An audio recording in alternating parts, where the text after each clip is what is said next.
Welcome back. So you've brought us a really fascinating collection of material today, all focused on live and interactive video content. That's right. It's a space that's really exploding right now. Absolutely.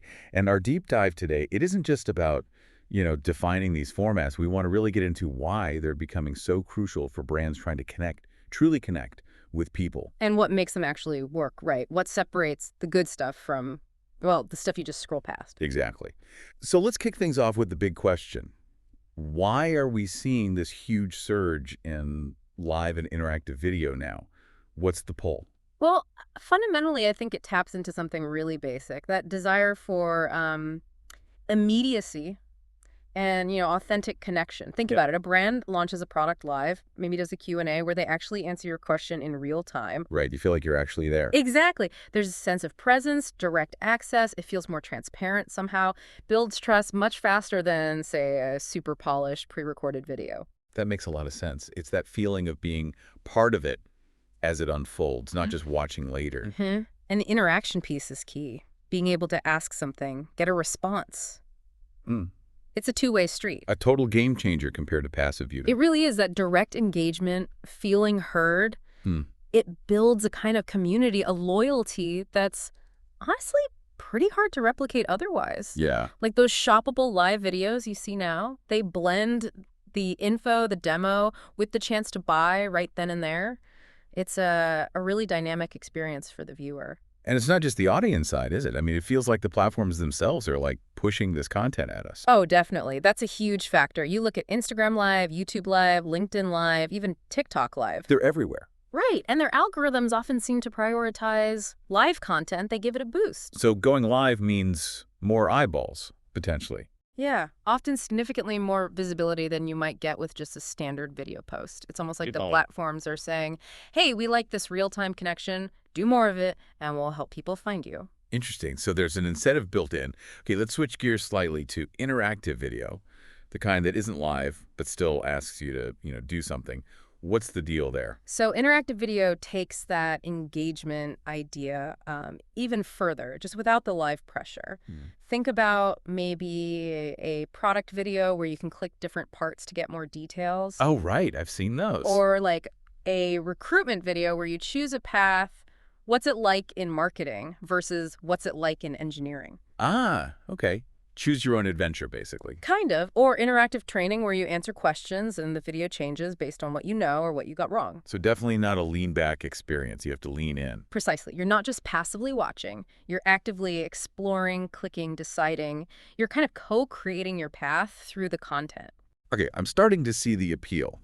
But something that really jumped out from the material was this difference between just, hitting go live on your phone Right. and producing professional live video. Let's unpack that. Why does that distinction matter so much?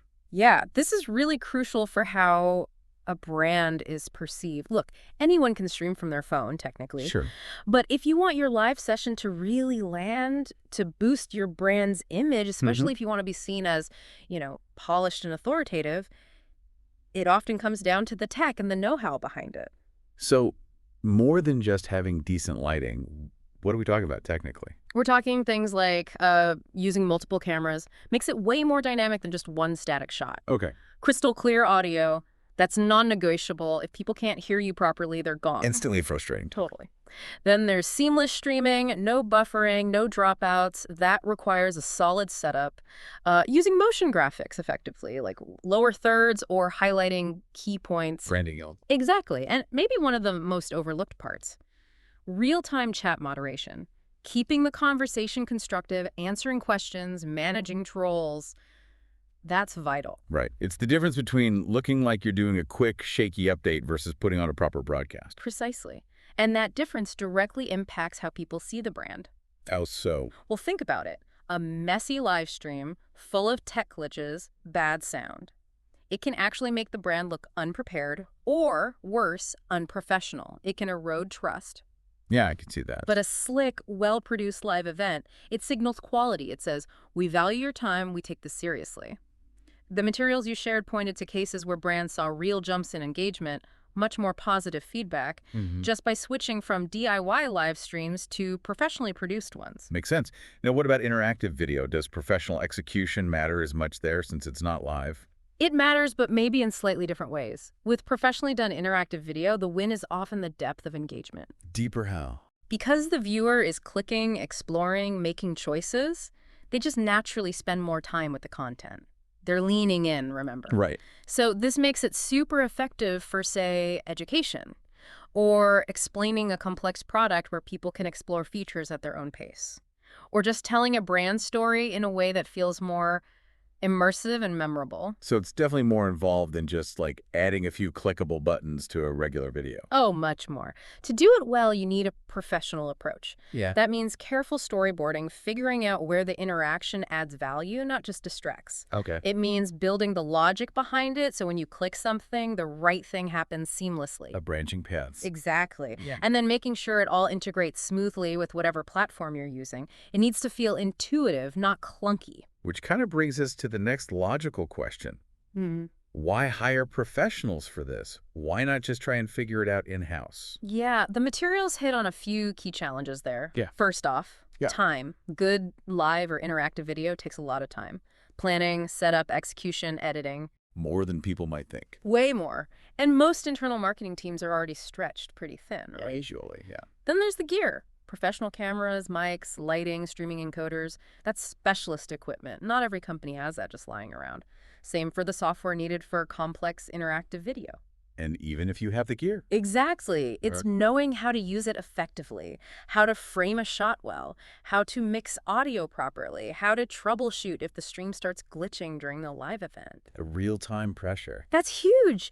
The resources mention those classic horror stories, in-house attempts where half the live stream is spent trying to fix a technical problem, Resulting in pixelated video, bad sound. and viewers dropping off feeling frustrated, and that reflects poorly on the brand's credibility. Which, like we said, can actively harm the brand. It really can undermine all the other good work you're doing. So that's why it makes sense to think of professional production not just as a cost, but as an investment. An investment In peace of mind, knowing it'll run smoothly. But more than that, an investment in actually delivering a quality experience that meets or even exceeds what your audience expects these days. It delivers results. Okay, so let's get practical.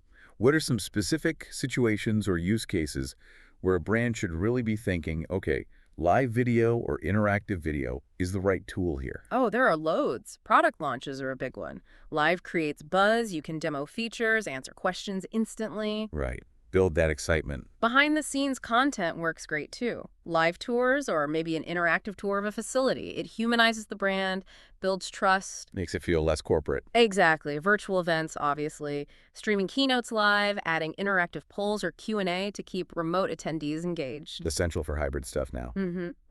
Dedicated live Q&A sessions are fantastic for just direct audience engagement, addressing concerns transparently. And interactive explainer videos perfect for breaking down complex topics or products in a way that's easy to follow and sticks. It really sounds like this isn't just for like tech companies or big consumer brands. Not at all. The sources really stress this. Pretty much any brand that has an online audience and wants to connect with them more deeply should be looking at these tools. B2B, B2C, products, services. Doesn't matter. If you want to engage, educate, or build relationships online, these formats offer really powerful ways to do it. Okay, so as we wrap up this deep dive, what's the main takeaway, the core message you think people should hold on to? I think the fundamental point is that live and interactive video are incredibly powerful for building stronger connections. That personal feel, the immediacy, the participation, it creates engagement that standard video often just can't match. Oh my God. But to really unlock that potential, professional execution is key. It's not just about flipping a switch. Investing in the right skills, the right tech, the right planning that ensures you're actually enhancing your brand, not accidentally hurting it, and achieving those goals you set out. That's a great summary. So for everyone listening, maybe the question to ponder is this. Thinking about your own goals, how you want to connect, what information you need to share, what could be some first steps you could explore. How could you start using live or interactive video in a way that goes beyond just pushing info out and actually invites genuine interaction and engagement? That's definitely something worth thinking about. Indeed. Thanks for diving deep with us today.